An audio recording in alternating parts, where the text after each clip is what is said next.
জীবন্ত অক্টোপাস কামড় দিচ্ছে হাতের মধ্যে পুরো কামড়ে ধরেছি, জ্বালা করছে, হাত কেটে দিয়েছে। এই রুমের দোতলা থেকে ক্যাম্পের ভিউটা দেখুন কত সুন্দর। আজকে আমরা রাতে স্টে করছি এই রুমটাতে। এটা হচ্ছে খেজুরের রস, মশলাগুলো একদম ঝরে ঝরে পড়ছে, দারুণ দারুণ। আর যারা বলেন মৌসুমী দ্বীপের জল নাকি নোংরা, একদম পরিষ্কার কাঁচের মতো জল। বাইক কিন্তু একদম সরাসরি চলে আসে ক্যাম্পের ভেতর পর্যন্ত। আজকে আমাদের সাথে পুরো মিরাক্কেল হয়ে গেছে। আচ্ছা ভাই, এখানে কি ডলফিন কি প্রায় দেখতে পাওয়া যায়? তো এই জিনিসটা কিন্তু আমরা জানতাম না যে মৌসুমীতে ডলফিন দেখতে পাওয়া যায়। আপনারা প্রায় দেখেন এখানে? হ্যাঁ। কারণ এই জিনিস সব ক্যাম্পে হয় না এবং সব সময় হয় না। এখানে রয়েছে গঙ্গাসাগর, এই হচ্ছে জম্মুদ্বীপ, আর এই হচ্ছে মৌসুমী আইল্যান্ড। শহরের কোলাহল পেরিয়ে এক নির্জন জায়গা, যেখানে চোখের সামনে সাদা বালির অফুরন্ত বীচ আর সমুদ্রের ভাসমান নৌকো যেন আহ্বান জানায় নতুন অভিযানের। যে ক্যাম্পে আমি থেকেছি সেখানে স্নানের একটা আলাদাই মজা রয়েছে। রাতের এলাহি খাওয়া দাওয়া আর রঙিন আলো সেজে ওঠা পুরো পরিবেশ সহ দিনের বেলায় সমুদ্রে মাছ ধরা নৌকায় ভ্রমণের অভিজ্ঞতা, আর রাত নামলে ঢেউয়ের গর্জন শুনতে শুনতে চাঁদের আলোয় ঝলমলে সমুদ্রের রূপ। এমনই একটা অনুভূতির গল্প নিয়ে আজ একদম কম বাজেটে আপনাদের নিয়ে চলেছি কলকাতা থেকে বাস জার্নি করে বঙ্গোপসাগরের এই দ্বীপে, যার নাম মৌসুমী আইল্যান্ড।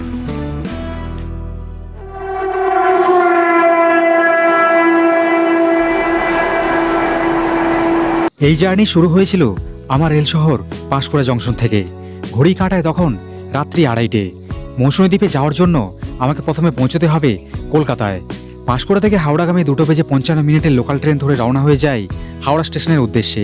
ভাগ্য ভালো থাকায় প্রায় রাইট টাইমেই এই ট্রেন আমাকে ভোর 5টার আশেপাশে পৌঁছে দেয় হাওড়া জংশনের 17 নম্বর প্ল্যাটফর্মে। এবং রীতিমতো এই ভোরের ঠান্ডায় কাঁপতে কাঁপতে সবার সাথে পায়ে পায়ে এগিয়ে যাই স্টেশনের বাইরে বেরিয়ে হাওড়া ব্রিজের উদ্দেশ্যে। এক কাপ গরম চা হাতে সবাইকে গুড মর্নিং। আজকে আমি চললাম সেই মৌসুমী দ্বীপে। শীতের এই সময় মৌসুমী দ্বীপ একদমই আলাদা হয়, আপনারা সবাই জানেন। আজকে আমি লোকাল ট্রেনে করে যাচ্ছি না, আজকে আমি সোজা হাওড়া স্টেশন থেকে বাস ধরে চলে যাবো ধর্মতলাতে। তারপর ধর্মতলা থেকে সকালের যে স্টেট বাস পাবো, প্রথমে যে বাস, সেই বাস ধরে আজকে রওনা হয়ে যাবো সোজা একদম মৌসুমী দ্বীপের উদ্দেশ্যে। হাওড়া ব্রিজের সামনে থেকে ভোরের এই সময় থেকেই ধর্মতলাগামী বাসের প্রচুর অপশন রয়েছে, যেগুলোতে করে মাত্র 10 টাকায় পৌঁছানো সম্ভব ধর্মতলা বাস স্ট্যান্ডে, যেখান থেকে মৌসুমীর উদ্দেশ্যে প্রচুর বাস পাওয়া যায়। এছাড়া যদি লোকাল ট্রেনে করে যেতে চান তাহলে বাসে করে মাত্র 15 টাকা খরচ করে শিয়ালদহ রেলওয়ে স্টেশনে পৌঁছেই ওখান থেকে রয়েছে সকাল 7:14 নামখানা লোকাল। মাত্র 25 টাকার বিনিময়ে এই ট্রেন শিয়ালদহের সাউথ লাইনের 19 নম্বর প্ল্যাটফর্ম ছেড়ে রওনা হয়ে 3 ঘন্টার মাথায় পৌঁছে দেয় নামখানা রেলওয়ে স্টেশনে, যেখান থেকে বেরিয়ে শেয়ারিং গাড়ি ধরে রওনা হওয়া যায় মৌসুমী দ্বীপের উদ্দেশ্যে। এখন আমি নিয়ে পড়লাম ধর্মতলা বাস স্ট্যান্ডের একদম পাশেই। এই যে দেখছেন জায়গাটা, এটা হচ্ছে ধর্মতলা বাস স্ট্যান্ড। আর একটা কথা আপনাদেরকে বলে দিই, এখান থেকে কিন্তু দুরকমভাবে যাওয়া যায়। এখান থেকে স্টেট বাস চলে, তার সাথে এখান থেকে প্রাইভেট বাস পাওয়া যায় বকখালি পর্যন্ত। যেই বাসে করে আজকে আমরা রওনা দেবো মৌসুমীর উদ্দেশ্যে। তো আমি স্টেট বাসে করে যাচ্ছি, তার কারণ স্টেট বাসের টাইমিংটা সব থেকে ভালো। সকালের সময় কলকাতা শহর দেখুন চারিদিক পুরো কুয়াশায় মোড়া রয়েছে, আর বেশ কিন্তু জমজমাট ঠান্ডা। এইবারে আপনাদেরকে বাসের টিকিটের কাউন্টারটা দেখিয়ে দিই। এটা হচ্ছে বকখালি যাচ্ছে সরাসরি। পাশে এই যে ঘরটা দেখছেন, এটা হচ্ছে টিকিট ঘর। এখান থেকে টিকিট আমরা নিয়ে নিলাম ভেতরে দেখবেন দীঘা, বকখালি প্রত্যেকটা জায়গার আলাদা আলাদা টিকিটের কাউন্টার রয়েছে। এই যে টিকিট নিয়ে নিয়েছি, আমরা যেহেতু দুজন যাচ্ছি সেই জন্য পড়েছে 190 টাকা, মানে এক একটা টিকিটের প্রাইস 95 টাকা করে। এইটা হচ্ছে আমাদের বাসের নাম্বার 5510। বাসের অ্যানাউন্সমেন্টও হয়ে গেছে, 6টার বাসটাই ধরছি আমরা, 5510। আর আপনাদের বলে রাখি, এখান থেকে আপনারা যখন বাস ধরবেন না, এখান থেকে প্রত্যেক 30 মিনিটে কিন্তু একটা করে বাস রয়েছে বকখালিতে যাওয়ার জন্য। পাশে রয়েছে প্রাইভেট বাস স্ট্যান্ড, চাইলে ওখান থেকেও বাস পেয়ে যাবেন প্রাইভেট বাসে যদি যেতে চান। যেহেতু সরকারি বাসে ট্রাভেল করছি, একটু সিটে বসা নিয়ে একটু কম্প্রোমাইজ করতে হবে, কিচ্ছু করার নেই। তবে আমার মনে হয় ট্রেন জার্নি করে যাওয়ার থেকে বাস জার্নি করে যাওয়া অনেক ভালো।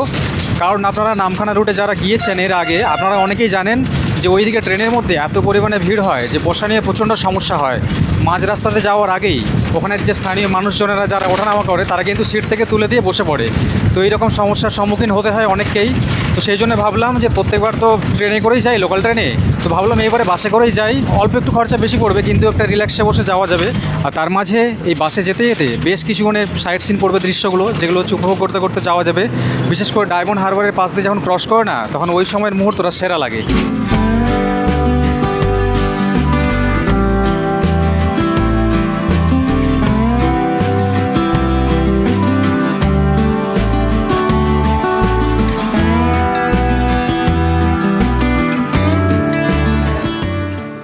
এখন যে জায়গাটা নামলাম এটা হচ্ছে 10 মাইলের বাজার। এখানে নামতে হয় বেশিরভাগ ক্ষেত্রে মৌসুনি যাওয়ার জন্য। তো আজকে আমরা যেই ক্যাম্পে যাচ্ছি সেখানে যেতে হলে এখান থেকে সামনে রয়েছে পাতিবুনিয়া ঘাট, ওই পাতিবুনিয়া ঘাট থেকে আমাদের ওই ক্যাম্প হচ্ছে সামনে। আর বাকি যে অন্যান্য ক্যাম্পগুলো আছে এখানে কিন্তু যাওয়ার জন্য দুটো রাস্তা আছে। এখানে পাতিবুনিয়া হয়েও যাওয়া যায় 10 মাইল থেকে, আর তার আগে 7 মাইল বলে একটা জায়গা আছে, 7 মাইল থেকেও যাওয়া যায়। ওখান থেকে হুজ্জুতি ঘাট আছে, হুজ্জুতি ঘাটেও যাওয়া যায়। ওই ঘাটের রাস্তাটা সব থেকে বেশি ভালো, কিন্তু কিছু করার নেই, যেহেতু এখান থেকে হচ্ছে সামনে 10 মাইল বাজারের ডান দিক থেকে একটা রাস্তা চলে গেছে এইদিকে।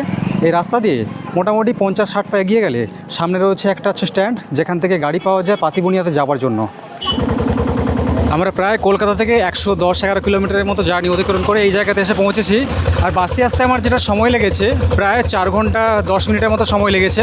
সময়টা একটু ট্রেনের তুলনায় একটু বেশি লাগে, কিন্তু আমি বলবো ট্রেনের থেকে অনেক রিল্যাক্সে ফিল করে আসছি। এখানে কোনো ঝামেলা নেই, কেউ তোলার মতো ছিল না, বাসের মধ্যে ভিড়ও ছিল না।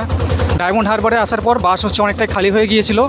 আর বাসের প্রাইস যদি কম্পেয়ার করা যায় ট্রেনের সঙ্গে, আমাদের নিচে 95 টাকা এখান পর্যন্ত আসতে। এটাই যদি এখন লোকাল ট্রেনে আসতাম তাহলে শিয়ালদহ থেকে নামখানা পর্যন্ত 25 টাকা নিত লোকাল ট্রেনে।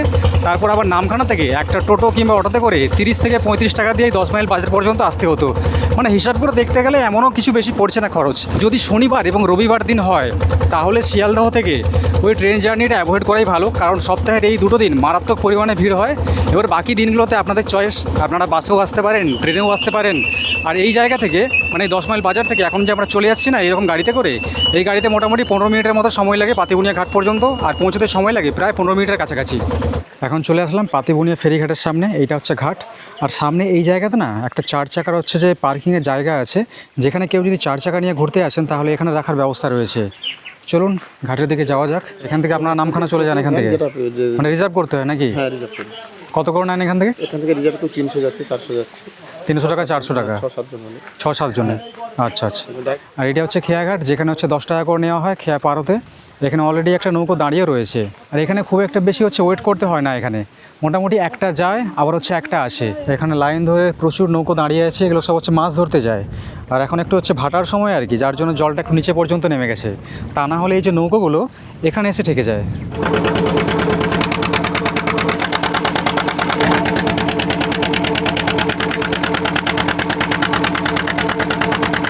এই যে নদীটা পার করলাম, এই নদীর নাম হচ্ছে চিনাই নদী। আর আমরা এই নদী প্রত্যেকবার আমরা পার হই যখনই মৌসুমে আসি, সেটা আমরা যেই ঘাট দিয়ে আসি না কেন।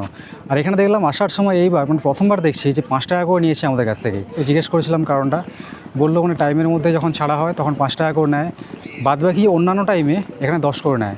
এখানে দুদিকে কয়েকটা দোকানপাট দেখতে পাচ্ছেন, আর সামনেই এখানে রয়েছে একটা টোটো স্ট্যান্ড। লাইন ধরে এই জায়গাতে কম করে 10টারও বেশি টোটো দাঁড়িয়ে আছে। এখানে ক্যাম্প পর্যন্ত যাওয়ার জন্য এখানে যে টোটো ভাড়া আছে ইউনিয়নের যেটা প্রাইস ছিল সেই সেম প্রাইসটাই রয়েছে। শেয়ারিংয়ে যেতে হলে 25 টাকা করে, কিন্তু তার জন্য কিছুক্ষণ বসতে হয়। তো যাই হোক আমরা সঙ্গে সঙ্গে পেয়ে গেছি, সেই জন্য আমরা শেয়ারিংয়ে চলে যাচ্ছি। আর তাছাড়া যদি রিজার্ভে যেতে হয় এখান থেকে, সেই পুরাতন ভাড়া 125 করে নেওয়া হয়, একদম ক্যাম্প পর্যন্ত নিয়ে গিয়ে ছেড়ে দেবে। শেষমেশ চলে আসলাম আজকের আমাদের বাসস্থানে। এইটা হচ্ছে শুকতারা বিচ ক্যাম্প। আপনাদেরকে একটু দেখিয়ে দিচ্ছি। এই যে দেখছেন ক্যাম্পটা একদম সমুদ্রের ধারে। আর এখানে সমুদ্রের জলে দেখুন কোথাও কিন্তু এক ফোঁটা কাদা নেই, পুরোটা হচ্ছে বালির বিচ। আর তারই পাশে সুন্দর দেখুন এরকম ঝাউ গাছের মধ্যে ছোট্ট একখানে ক্যাম্প। আশপাশগুলো দেখুন কত সুন্দর। এই শুকতারা বিচ ক্যাম্পে কিন্তু এর আগেও আমি এসেছিলাম, খুব সম্ভব গরমের শুরুর দিকে এসেছিলাম। তো খুব হচ্ছে সুন্দর জায়গা। আর এইবার এখানে কিন্তু অনেক কিছু নতুন জিনিস পাল্টে গেছে দেখছি, অনেক কিছু জিনিস এখানে তৈরি হয়েছে। পাশে এখানে কয়েকটা রুম তৈরি হয়েছে ডিলাক্স সাইজের। তো সব কিছু দেখাবো আপনাদের। আর তার আগে আমরা রুমে হচ্ছে এন্ট্রি করেছি, জাস্ট ব্যাগটা রেখেছি। তার মধ্যে দেখুন একটা বড় সাইজের ডাব দিয়েছে। ডাবটা কিন্তু সত্যি কিন্তু ভীষণ বড়। আর এই হচ্ছে আমাদের দাদা, যারা হচ্ছে আগে আমার ভিডিও দেখেছেন তারা অবশ্যই চিনবেন। চলুন ডাবটা খেয়ে যে রুমে আমরা আছি সেই রুমটা আপনাদের দেখাবো। আজকে আমরা রাতে স্টে করছি এই রুমটাতে। রুমের ভেতরটা দেখুন কত সুন্দর। এখানে দেখাই একটা বড় সাইজের বেড দেখতে পাচ্ছেন, 3 জন যেখানে থাকতে পারবে। এখানে ব্যাক রেস্টের জন্য সুন্দর দেখুন একটা গদির মতো করে দেওয়া হয়েছে। তার সাথে এখানে এসি রয়েছে, এয়ার কুলার রয়েছে। আর উপরে সিলিংটা দেখুন সুন্দর করে ডেকোরেট করে দিয়েছে। চারিদিকে দেওয়ালের কালারগুলোও দেখছেন খুব সুন্দর করে সাজিয়েছে। আর তার সাথে এখানে রয়েছে একটা মিরর, এখানে একটা ছোট্ট উইন্ডো, এদিকে রয়েছে বাথরুম, পাশে এখানে সুইচ রয়েছে। বাথরুমটাও দেখুন কতটা পরিষ্কার পরিচ্ছন্ন। এখানে কোমোড আছে, শাওয়ার আছে, আর তার সাথে অ্যাটাচ বেসিন রয়েছে এখানে। আর এখানে চার্জিং করার জন্য এখানে একটা বোর্ড দেওয়া আছে একদম বেডের পাশেই। মৌসুমীতে আমি যখন ঘুরতে আসি না, আমি বেশিরভাগ এই জিনিসটা অনেক ক্যাম্পে আমি দেখেছি, এখানে যে বেডগুলো এগুলো কিন্তু কাঠের না, এগুলো সব হচ্ছে কনক্রিট আর তার সাথে এরকম টাইল দিয়ে তৈরি করা হয়েছে। আর এখানে থাকার জন্য অনেক অপশান আছে। এই ধারের এই যে রুমগুলো দেখছেন, এই পরপর 3টে রুম কিন্তু একই ক্যাটাগরির। পাশের রুমটা খালি আছে যেহেতু একটু দেখিয়ে দিই, প্রায় মানে 19-20 একই রকম বললেই চলে। এখানেও এসি রয়েছে, এয়ার কুলার রয়েছে, তার সাথে বেড প্লাস ওপরে যে সিলিংটা একটু খালি আলাদা, বাদবাকি সব কিছু সিস্টেম সেম।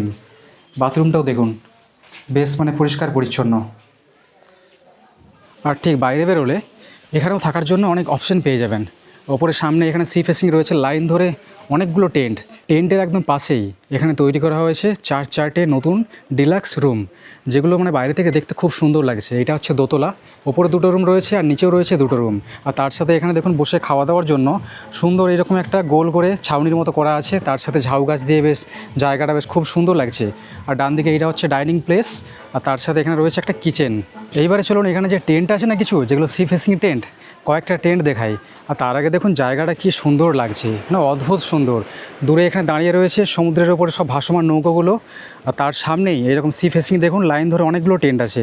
এখানে রয়েছে 4টা টেন্ট, আর এইদিকেও রয়েছে বেশ কয়েকটা টেন্ট। এই যে দেখুন ভেতরটা কিছুটা এইরকম, 2-3 জন এখানে থাকতে পারবে, একটা বাচ্চা নিয়ে থাকলে কোনো সমস্যা নেই।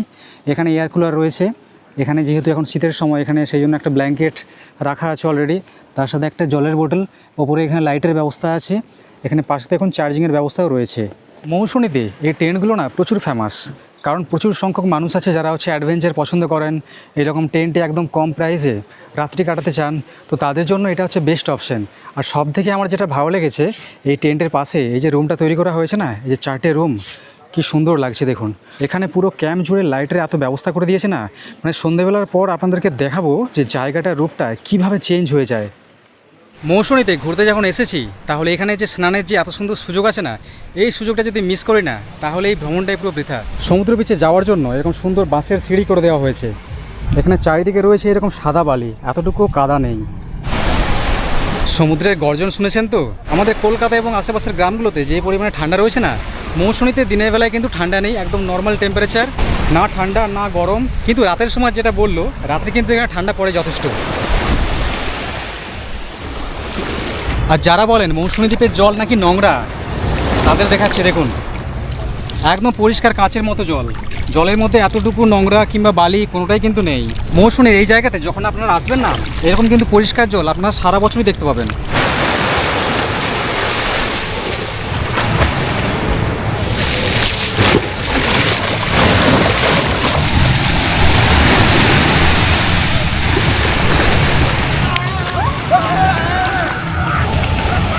সমুদ্র স্নান করে ফ্রেশ হয়ে চলে আসলাম খাবারের টেবিলে। এখানে অলরেডি আমাদের অমিতদা খাওয়া দাওয়া প্রায় শুরু করে দিয়েছে। না এত রকম খাবার দিয়েছে না, দেখেই মানে জিভে জল চলে আসছে। যেহেতু দুপুরে গিয়েছি, খিদেও পেয়েছে মারাত্মক। কারি পাতা দিয়ে ঝুরঝুরে আলু ভাজা, স্যালাডে পেঁয়াজ এবং শশা, এখানে পাঁপড়, এখানে রয়েছে মুগের ডাল, এখানে এটা মাছের মাথা বাঁধাকপি দিয়ে একটা সবজি দেখতে পাচ্ছি, এটা হচ্ছে পমফ্রেট মাছের কারি, আর তার সাথে এখানে চিংড়ি মাছের মালাইকারি, এখানে রয়েছে চাটনি, টমেটো এবং কাজু বাদাম দেখতে পাচ্ছি, এখানে রয়েছে বাঙালির শেষ পাতের মিষ্টি, আর এখানে রয়েছে দইয়ের একটা ভাঁড়। তো এই যে দইয়ের ভাঁড়টা, এটা কিন্তু সবাইকে দেওয়া হয় না, এখানে বাটিতে করে দেওয়া হয়, কিন্তু স্পেশাল করে কেউ যদি বলেন যে আমাকে ভাঁড় দিতে হবে, ভাঁড় লাগবে আমার, তার জন্য ভাঁড় দিয়ে দেবে। আর এটা ফ্রিজ থেকে সদ্য বার করা, বেশ ঠান্ডা ঠান্ডা। আর এখানে খেতে বসে আরেকটা জিনিস যেটা সব থেকে আকর্ষণীয় না, সেইটা হচ্ছে যে পাশের সমুদ্র বীচ, মানে খাওয়া, তার সাথে সমুদ্র দর্শন করা, সমুদ্রের গর্জন শোনা, দুটো জিনিস কিন্তু একসাথে উপভোগ করা যায়। বাদবাকি যে কোনো বিচে চলে যান, এইরকম সুযোগ সুবিধে মৌসুমী ছাড়া আর কোথাও কিন্তু দেওয়া হয় না। এই ক্যাম্পে আমি এর আগেও এসেছি, আর এই যে রান্না বান্না সব হচ্ছে যে এই যে দাদা আছে ক্যাম্পের, নিজের হাতে করে রান্না বান্না, খাওয়ার স্বাদ নিয়ে কোনো সমস্যা নেই। একটা বড় সাইজের একটা পমফ্রেট দিয়েছে, মশলাগুলো একদম ঝরে ঝরে পড়ছে। আর পমফ্রেট মাছ হচ্ছে এমন একটা মাছ, মানে কাটা সহ খাওয়া যায়, দারুণ বানিয়েছে। আর চিংড়ি মাছের মালাইকারিটাও কিন্তু বেশ মানে গ্রেভি করে বানিয়েছে, দারুণ দারুণ। বাড়িতে থাকলে কিন্তু এত খাওয়া দাওয়া আমি মোটেও করি না, তারপরে একটা বাড়ি ছেড়ে একটা বাইরের পরিবেশে একটা যে খাওয়ার যে একটা আনন্দ, তো সেই আনন্দে সব খাবার মোটামুটি খেয়ে নিই। আজকে আমাদের যেমন পমফ্রেট মাছ দিয়েছে না, তো এটা অন্যান্য দিন মানে যেই মাছটা থাকে, তো সেই মাছটা পাল্টে দেওয়া হয়, কোনো দিনও রুই দেওয়া হয়, কোনো দিনও কাতলা দেওয়া হয়। যে খাওয়া দাওয়া হয়েছে, এখন কিছুক্ষণ রেস্ট করতে হবে।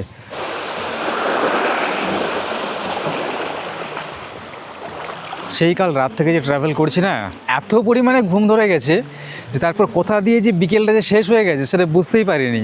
আর এই সেম জিনিসটা এই জায়গাতে মানে এই ক্যাম্পে যখন আসছিলাম এর আগের বারে, তখনও এই একই জিনিস কিন্তু আমার সাথে হয়েছিল। দুপুরে যে খাওয়া দাওয়া করে ঘুমিয়েছি, একদম ঘুম ভেঙেছে সন্ধ্যের সময়, আর যেই সময় ঘুম ভেঙেছে সেই সময় সানসেট হয়ে গেছে অলরেডি। ঘুরতে এসে মানে বিকেলের যে সেই সময়টা সূর্য যখন মানে ডুবে যাচ্ছে, সেই জিনিসটাই এখান থেকে ক্যাপচার করতে পারলাম না আজকেও।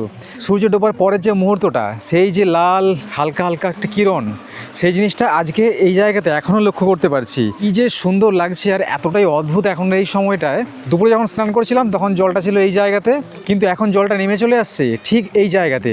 মানে কতটা নিচে জল নেমে গেছে বুঝতেই পারছেন দেখে। এই সময়টা এমনই একটা সময় চুপচাপ একাকিত্বে বসে এইরকম সমুদ্রের কুলধ্বনি শুনতে হবে।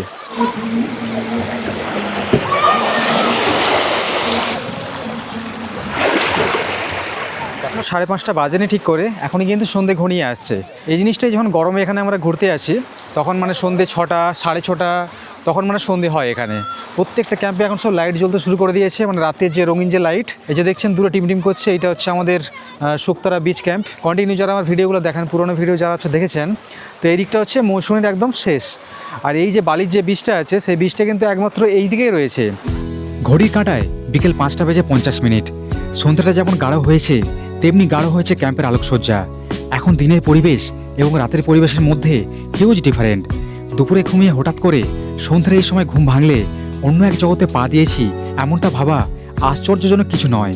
প্রত্যেকটা বাসস্থান, গাছপালা, খাওয়া দাওয়ার জায়গা, সমস্ত কিছুই এক রোমাঞ্চকর মহলের রঙিন আলোয় পরিবর্তিত হয়েছে। শীতের এই সন্ধ্যের আমেজে শুরু হয়ে গেছে ক্যাম্প ফায়ারও। এই মুহূর্তটাকে গান বাজনার আসরে মাতিয়ে তোলার জন্যেও সমস্ত ব্যবস্থাই অন্যান্য ক্যাম্পের মতো এখানেও কিন্তু রয়েছে।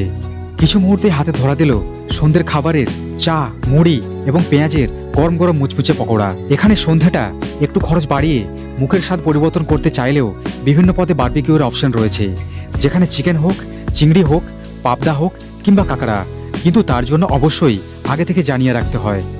এখন ঘড়ি কাটা বাজে সন্ধ্যে 7:54 দিয়ে দিয়েছে। এটা হচ্ছে যে চিকেন বারবিকিউ।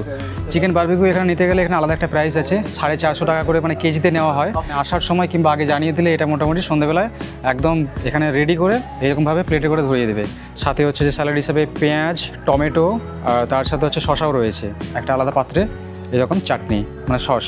ট্রাই করে দেখা যাক। এখানে যেখানে হচ্ছে ক্যাম্প ফায়ার হচ্ছিল না, তো সেখানে সেই আঁচেই বানিয়েছে। তো দেখছিলাম তখন দাঁড়িয়ে দাঁড়িয়ে, যার ফুটেজটা দেখেছেন একটু আগে, মানে চিকেনের যে একটা পোড়া ফ্লেভার আছে সেটা একদম ভেতর পর্যন্ত চলে গেছে।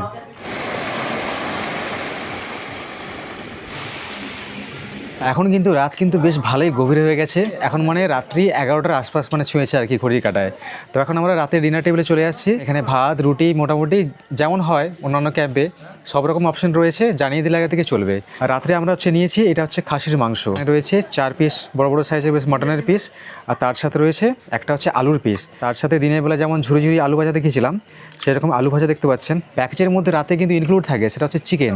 এখানে মাটনের অপশন আছে, কিন্তু তার জন্য পার হেড 100 টাকা পে করতে হয় এক্সট্রা করে।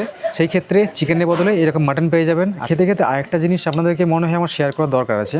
আপনারা অনেকেই জানেন যে মৌসুমী মানে বিশেষ করে আনম্যারিড কাপল, তারপর বন্ধু বান্ধব, মানে এইসবের জন্য হচ্ছে ফেমাস। যারা হচ্ছে মানে মজা করার জন্য বেসিক্যালি হচ্ছে আসে এইসব জায়গাতে। তো এইসব ক্ষেত্রে অনেকেই আছেন যারা জানেন যে মৌসুমী মানে খালি ড্রিঙ্ক, মজা, হই হুল্লোড়। আসলে কিন্তু তা না। এখানে কিন্তু ফ্যামিলি, বন্ধুবান্ধব, পুরো পরিবার পরিজনকে নিয়ে এখানে আসাই যায়, কোনো সমস্যা নেই, যেহেতু সমুদ্র তীরবর্তী এলাকা। তো এইসব জায়গাতে এই জিনিসগুলো হচ্ছে কমন। কিন্তু রাত্রি 9:30 10টা বেজে গেলে চারিদিক নিস্তব্ধ হয়ে যায়। দূর থেকে ভেসে আসছে এখানে সমুদ্রের যে আওয়াজ, গর্জন, ঢেউয়ের যে গর্জন। তো ওই যে বসার জায়গাটা দেখিয়েছিলাম, ওখানে গিয়ে কিন্তু রাতের সময়টায় বেশ মানে সমুদ্রের একটা গর্জন উপভোগ করাই যায়। দারুণ বানিয়েছে, দারুণ, একদম গরম গরম আছে এখনও। এখানে কিন্তু আমার একটা কমপ্লেন আছে, এত কম টাকাতে কিভাবে দিচ্ছে এটা আমি বুঝতে পারছি না। এখানে আপনারা টেন্টেই থাকুন কিংবা রুমেই থাকুন, খাওয়া দাওয়া কিন্তু সব সেম। কাল খুব ভোর আমাদের ঘুম থেকে উঠতে হবে, এবং এখানে আশেপাশে কী কী জায়গাগুলো আছে সেগুলো আগে ঘোরা হলো না। কালকে সকালবেলা ঘুরে নেবো। তার সাথে সকালে রয়েছে এখানে বোটিংয়ের ব্যবস্থা, যেটা আমরা আগে থেকে মানে বলে দিয়েছি। আজকে রাতের মতো আপনাদের সবাইকে টাটা, গুড নাইট।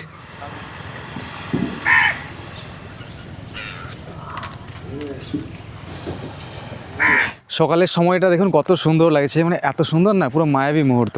আর সকালবেলা আমাদের দরজার মধ্যে নক করেছিল, আমি ভাবলাম হয়তো চাটা হয়তো আসছে, ভাবলাম এত সকালে চা, সেটা আর মৌসুমীতে, কারণ 7টা, 7:30, 8টার আগে কেউ ঘুম থেকে ওঠে না এখানে যারা ঘুরতে আসে, অনেক রাত করে ঘুমানো হয় তো।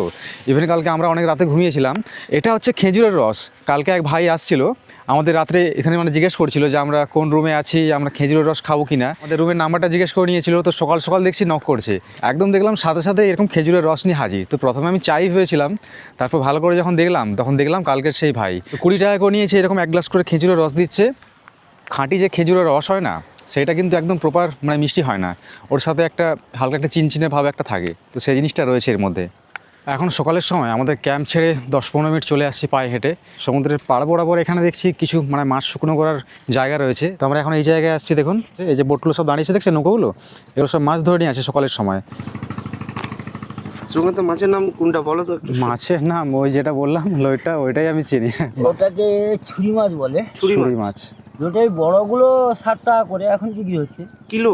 হ্যাঁ। এত কম? সকালের এই সমুদ্র বিচের মধ্যে এখানে চারিদিকে না ঝিনুক পড়ে রয়েছে, তার সাথে এই যে দেখছেন আমার হাতে আছে দুটো, আমি কুড়িয়েছি, এটা অবশ্য ফেলে দেবো জলের মধ্যে। এগুলো হচ্ছে সব জীবন্ত, এইটা হচ্ছে কালো, এইটা হচ্ছে ফর্সা, মানে এদের মধ্যেও অনেক রকম প্রজাতি দেখতে পাওয়া যায় এখানে। সকালের সময় মৌসুমী দ্বীপের সৌন্দর্যটা সত্যি কথা বলতে একদম একটা আলাদা লেভেলের। আর এখন আমাদের দিয়েছে লাল চা, গরম গরম একদম, তার সাথে হচ্ছে বিস্কিট আছে। আর কিছুক্ষণের মধ্যে আমরা হচ্ছে করব এই সমুদ্রের মধ্যে বোটিং। 9টার সময় এখানে হচ্ছে নৌকো আসবে, তো সেই নৌকো আমাদের কিছুক্ষণ এই সমুদ্রের মধ্যে নিয়ে গিয়ে ঘোরাবে। এখানে দূরে দেখতে পাবেন জম্মুদ্বীপ। এই জম্মুদ্বীপে একটা সময় কিন্তু নৌকোয় করে নিয়ে যাওয়ার ব্যবস্থা ছিল, কিন্তু এখন বর্তমানে ওখানে মানে যে ফরেস্ট ডিপার্টমেন্ট আছে সেখানে তাদের তরফ থেকে ওই জায়গাতে যাওয়া পুরোপুরি নিষেধ করে দিয়েছে যারা পর্যটক তাদের জন্য। তো সেই জন্য ওখানে এখন বোটিং করে নিয়ে যাওয়া হয় না।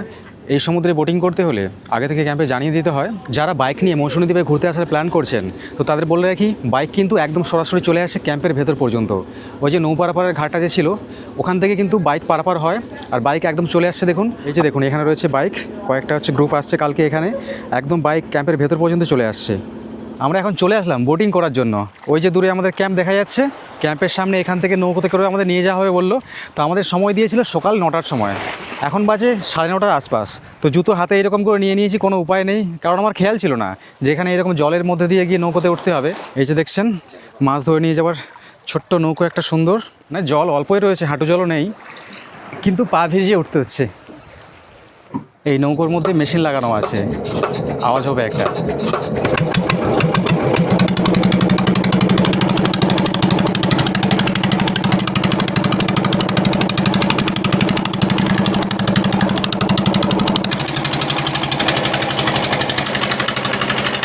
মানে এত সুন্দর অভিজ্ঞতা মৌসুমীতে ঘুরতে এসে, এই জিনিস বলবো মৌসুমীতে আসলে চাই।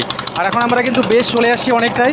এইটা হচ্ছে আমাদের মানে ক্যাম্প ছিল এই দিকটাতে, ক্যাম্প থেকে এখন আমরা বেশ অনেকটা দূরে চলে আসছি।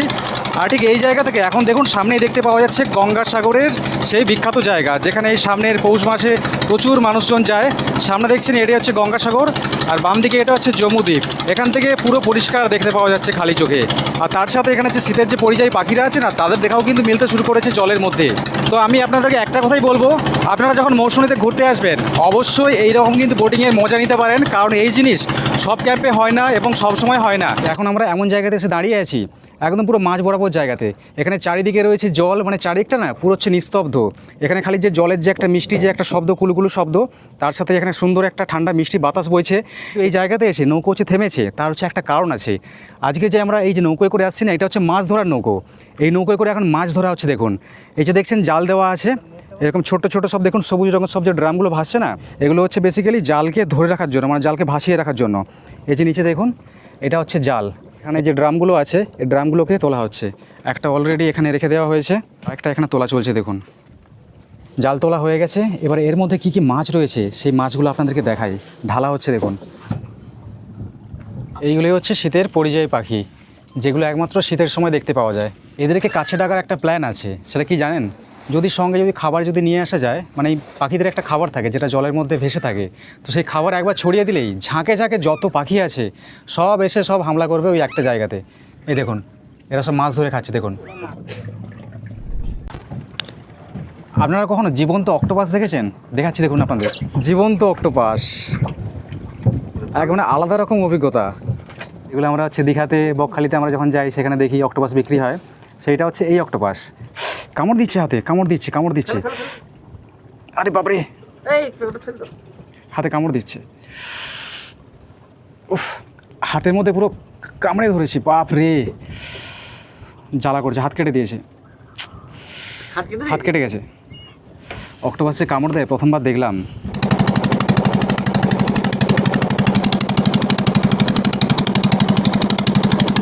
এরপর ক্যাম্পে ফেরার সময় আরেকটা অভিজ্ঞতার শিকার হয়েছি, তবে এটা ক্ষতি না, বেশ আনন্দদায়ক। হঠাৎ করে আমাদের নৌকোর মাঝে আওয়াজ দিল, ডান দিকের দিকে তাকিয়ে দেখো। যেটা দেখলাম তার জন্য কিন্তু প্রস্তুত একদমই ছিলাম না, তাও আবার এই মৌসুমী দ্বীপে ঘুরতে এসে। কিন্তু দুর্ভাগ্যবশত 3-4 বার দেখার পরেও ক্যামেরাবন্দি করতে পারলাম না। আজকে আমাদের সাথে পুরো মিরাক্কেল হয়ে গেছে, মানে মৌসুমীর মতো জায়গাতে ঘুরতে এসে এখানে ডলফিন দেখতে পেয়েছি, মানে ভাবতে পারছেন। তো প্রথমে আমার নজরে পড়েনি, এই যে দাদা আছে যে হচ্ছে নৌকো করে নিয়ে গিয়েছিল, আমাদের দেখালো। তো প্রথমবার দেখলাম একবার লাফ মারলো, তো কিছুক্ষণ পর দেখলাম আবার একবার লাফ মারলো। আর এতটা বড় না, দূর থেকে দেখছি তাই এত বড়, কমসে কম আমার মতো সাইজের হবে। মানে ভাবুন, মৌসুমীর মতো জায়গাতে ঘুরতে এসে এরকম ডলফিনের দেখা পাওয়া যাচ্ছে। আচ্ছা ভাই, এখানে কি ডলফিন কি প্রায় দেখতে পাওয়া যায়? তো এই জিনিসটা কিন্তু আমরা জানতাম না যে মৌসুমীতে ডলফিন দেখতে পাওয়া যায়। আপনারা প্রায় দেখেন এখানে? নসিব বিশাল তেজ, ডলফিন দেখার জন্য আমরা চিলিকাতে যাই, চিলিকা। এখানে মৌসুমীতে ডলফিন দেখলাম। এই ফুটেজটা যদি আমি নিতে পারতাম, এই ফুটেজটা আমার কাছে লাখ টাকার থেকেও দামি ছিল, নিতে পারলাম না। ক্যামেরা থেকে তো নেওয়া সম্ভব না, সেই জন্য মোবাইলটা বার করেছিলাম যাতে একটু জুম করে নিতে পারি। কিন্তু মোবাইলের ক্যামেরা বার করে ক্যামেরা অন করতেই ওখানে 3-4 বার লাফ মারলো, তারপর আর দেখতে পেলাম না। এই জিনিস খুবই রেয়ার। এই দেখুন কীভাবে কামড়িয়েছিল, দেখুন রক্ত বার করে দিয়েছে জাস্ট। আজকের খাওয়া দাওয়াটা ডাইনিং হলে করছি, যেহেতু কালকে হচ্ছে দুটো জায়গায় খেয়েছি, তো ভাবলাম যাওয়ার আগে শেষবারের মতো ডাইনিং হলে একটু খাওয়ার মজাটা নিয়ে নিই। তো এটা হচ্ছে ডাইনিং প্লেস, আর তার সাথে সামনে একটা কিচেন। স্নান করে ফ্রেশ হয়ে চলে আসছি আজকে আমাদের প্যাকেজের শেষ খাবারে। আজকে সকালবেলায় আমাদের জন্য রয়েছে এখানে গরম গরম ফোলা লুচি, একটা হচ্ছে ডিম সেদ্ধ, আর তার সাথে এটা হচ্ছে আলুর একটা সবজি আছে। তো সকালে এই খাবার কিন্তু সবার জন্যই সেম থাকে, কিন্তু যদি আপনারা বলেন যে লুচি খাবেন না, তার পরিবর্তে অন্য কিছু খাবেন, তো সেটা জানিয়ে দিলে তার ব্যবস্থাও কিন্তু হয়ে যায়। গরম গরম লুচি আর আলুর দম। এখান থেকে বেরিয়ে যাওয়ার আগে আরেকটা রুম তো দেখাতে বাকিই রয়ে গেছে, সেটা হচ্ছে পাশের এই ডিলাক্স রুমটা। চলুন দেখাই। খুবই সুন্দর একটা ব্যালকনি দেখতে পাচ্ছেন। আপনাদের আমি একটা রুমই দেখাচ্ছি। সুন্দর একটা এরকম ব্ল্যাঙ্কেট দেওয়া আছে, আর তার সাথে রুমের চারিদিকটা দেখুন, দারুণ, একদম ঝাঁ চকচকে। এরকম টাইল দেওয়া নিচে, পাশে হচ্ছে অ্যাটাচ বাথরুমও আছে। এখানে হচ্ছে কোমোড আছে, এখানে দেখুন আশেপাশে সব টাইল দেওয়া, এখানে বেসিন আছে। মানে খুবই সুন্দর একটা হচ্ছে রুম। এইদিকে মাথার সামনে রয়েছে একটা বড় সাইজের উইন্ডো। এই রুমের দোতলা থেকে ক্যাম্পের ভিউটা দেখুন কত সুন্দর। এই হচ্ছে আমাদের শুকতারা বিচ ক্যাম্পের ওনার দেবাশিস দা। আচ্ছা দেবাশিস দা, এখানে যারা বোটিং করছে, যারা এখানে 1 কিংবা 2 আসছে, তাদের জন্য 200 করে নেওয়া হচ্ছে পার হেড।